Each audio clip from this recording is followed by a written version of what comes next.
오늘은 신앙의 기준을 세우는 삶이라는 주제를 가지고 말씀을 함께 살펴보도록 하겠습니다. 인생을 살아가는 데 있어서 기준은 아주 중요한 요소입니다. 어떤 기준을 가지느냐에 따라 그 삶의 방향이 달라지기 때문입니다. 이 땅을 살아가는 많은 사람들이 삶의 기준을 가지고 살아가는데요. 그들이 추구하는 삶의 기준은 바로 행복입니다. 이 행복을 추구하기 위해서 그들은 부단히 노력하면서 주어진 삶을 살아가고 있습니다. 세상 사람들이 행복을 그 삶의 기준으로 여기고 살아가는 것처럼 우리 그리스도인들도 신앙의 기준이 필요합니다. 그리스도인들에게 있어서 신앙의 기준은 무엇일까요? 바로 하나님의 말씀입니다. 하나님의 말씀이 우리 삶의 기준이 되고 또 우리 삶의 방향이 됩니다. 때문에 하나님의 말씀은 우리에게 꼭 필요한 것입니다. 오늘 본문에서도 이 필요한 기준, 분명한 기준을 보여주고 있습니다. 오늘 본문을 보면 나병 환자를 진찰하고 판단하는 제사장의 임무에 대해서 기록하고 있습니다. 그리고 계속해서 반복되어지는 말씀이 있는데요. 제사장이 진찰하라라는 말씀이 나오고 있습니다. 이 말씀이 의미하는 바가 무엇일까요? 제사장의 역할이 무엇인지를 말해주고 있습니다.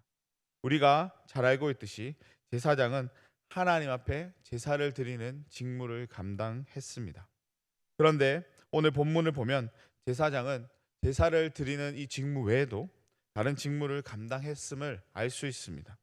제사장이 제사 외에 감당했던 직무는 사람들에게서 나타나는 피부병, 즉 나병, 화상, 종기 등을 진찰하고 그것이 정한지 또 부정한지를 판단하고 선포하는 직무를 감당해야 했습니다. 그럴 수밖에 없었던 것은 당시 시대에는 의사라는 직업이 존재하지 않았기 때문에 제사장이 이 모든 것들을 감당해야 했습니다. 그렇다면 하나님은 다른 사람을 세우지 않고 제사장에게 이 직무를 맡긴 이유가 무엇일까요? 하나님께서 이렇게 하신 이유는 철저하게 환자와 백성을 구별하기 위한 것이었습니다. 제사장이 아닌 일반 백성들에게 이 직무를 맡기게 된다면 환자와 백성을 철저하게 구분할 수 없을 것입니다. 왜죠? 백성들에게는 분명한 기준이 없기 때문에 철저하게 구별할 수 없습니다. 오히려 자신들이 가지고 있는 경험을 바탕으로 환자를 구별했을 것입니다. 그러나 제사장들은 자신의 경험이 아닌 하나님의 말씀을 기준으로 환자를 구별하기 때문에 하나님께서 제사장들에게 이 직무를 감당할 수 있도록 하신 것입니다. 이렇듯 기준을 가진다라는 것은 아주 중요한 것입니다. 이 기준이 없다면 환자와 백성을 철저하게 구별짓기 못하기 때문입니다. 기준은 제사장이 직무를 잘 감당하기 위해서 감당하기 위해서 존재하는 것만은 아닙니다. 기준은 신앙생활 하는 데 있어서 필요한 것이기도 합니다. 이 기준이 있어야지만 온전한 신앙생활을 할 수 있기 때문에 이 기준은 꼭 필요한 것입니다. 지금 우리가 계속해서 읽고 있는 이 레위기 또한 분명한 기준을 제시해 주고 있습니다. 어떤 방법으로 제사를 드려야 하는지, 하나님 앞에 또 어떻게 나아가야 하는지를 분명하게 제시해 주고 있습니다. 이것은 단순히 이스라엘 백성에게만 적용되어지는 것이 아니라 오늘날 우리에게 신앙의 기준이 무엇이 되어야 하는지를 분명하게 제시해 주고 있는 것이기도 합니다. 그렇다면 하나님께서 이렇게까지 기준을 세우시는 그 이유가 무엇일까요? 단순히 하나님을 온전히 섬기게 하기 위해 이 기준을 세우신 것일까요? 물론 그런 뜻도 있지만 궁극적으로는 이 기준을 통해서 우리의 삶이 하나님의 백성으로 부족함 없이 살아갈 수 있도록 하기 위한 것입니다. 하나님의 백성은 어떠한 기준으로 가지고 그 삶을 살아가야 할까요? 하나님의 영광을 위해 살아간다라는 기준이 필요합니다. 고린도전서 10장 31절을 보면 이렇게 기록하고 있습니다. 그런즉 너희가 먹든지 마시든지 무엇을 하든지 다 하나님의 영광을 위하여 하라라고 말씀하고 있습니다. 이 말씀은 모든 기준이 하나님의 영광을 위해 주어진 것이라는 사실을 전하고 있습니다. 그렇습니다. 하나님의 자녀에게 있어서 모든 기준은 하나님의 영광을 위해 사는 것입니다. 이것은 믿지 않는 자들과 구별되어지는 것이기도 합니다. 세상 사람들이 행복을 추구하며 그 삶을 살아가는 것처럼 하나님의 자녀는 하나님의 영광을 위해서 그 삶을 살아가는 것이 그 삶의 분명한 기준이 되어야 하는 것입니다.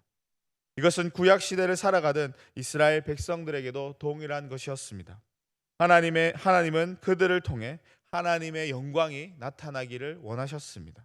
그래서 그들에게 분명한 기준을 제시해 주었습니다. 공동체 안에서 발생할 수 있는 문제들 속에서도 구별할 수 있는 기준을 세우셨습니다. 하나님께서 친절하게 기준을 세우고 그들을 다스렸지만 하나님의 바램과는 다르게 이스라엘 백성은 하나님의 영광을 위해서 살아갔던 것이 아니라 자신들의 영광을 위한 삶을 살았습니다. 그들에게 있어서 하나님의 말씀은 그 삶의 기준이 되는 것이 아니라 그저 자신들이 필요할 때 사용되어지는 것 정도로만 여겼습니다. 그랬기에 하나님보다 우상을 더 의지하고 신뢰하고 또 찾았던 것입니다. 이러한 모습은 하나님의 영광이 아닌 자신의 영광을 위해 살아간 이스라엘 백성들에게서 나타난 모습입니다. 이러한 삶의 모습은 실패라는 아픔을 맛보아야만 했습니다. 이스라엘 백성들의 실패를 통해 얻을 수 있는 교훈은 자신의 영광보다도 하나님의 영광을 위해 살아가는 것이 더 유익하다라는 것을 알 수 있습니다. 그렇다면 우리가 분명한 기준을 가지고 하나님의 영광을 드러내는 삶을 살아가야 하는데요. 어떻게 하면 그렇게 살아갈 수 있을까요? 성경은 분명한 기준을 말해주고 있습니다. 하나님을 사랑하고 이웃을 사랑하라라고 말씀하고 있습니다. 이것은 예수님께서도 당부하신 말씀이기도 합니다. 이 기준을 가지고 살아갈 때 우리의 삶이 하나님의 영광을 드러내는 삶을 살아갈 수 있다라고 말하고 있습니다. 더 나아가서 세상과 구별되는 삶을 살아갈 수 있다라고 말씀하고 있습니다. 앞서 언급한 것처럼 세상의 많은 사람들은 행복을 추구하며 자신에게 주어진 삶을 살아갑니다. 그와 반대로 분명한 기준을 가진 하나님의 자녀는 행복을 추구하며 주어진 삶을 살아가는 것이 아니라 하나님의 말씀을 따라 하나님의 영광을 드러내는 삶을 살아가려고 노력한다라는 사실을 기억할 수 있기를 바랍니다. 무엇보다도 이러한 삶을 살아가는 이들이 저와 여러분의 삶이 될 수 있길 소망합니다. 오늘 말씀을 통해 우리의 삶의 기준이 어디에 있는지 다시 한번 더 살펴보시고 하나님의 말씀에 우리의 삶의 기준을 맞추어 주어진 우리의 삶을 기쁨으로 감당하며 나아갈 수 있기를 바랍니다. 우리의 삶을 통해서 하나님의 영광이 날마다 드러나게 하시고 우리 가운데 역사하시는 그 하나님의 일하심을 바라보면서 우리의 삶이 부족함 없이 쓰임 받아지는 삶이 될 수 있기를 주님의 이름으로 간절히 축원합니다. 아멘. 기도하겠습니다. 사랑이 많으신 하나님 아버지, 하나님, 우리의 삶을 다시 돌아봅니다. 우리 가운데에 분명한 신앙의 기준이 있는지 다시 한번 더 살펴봅니다.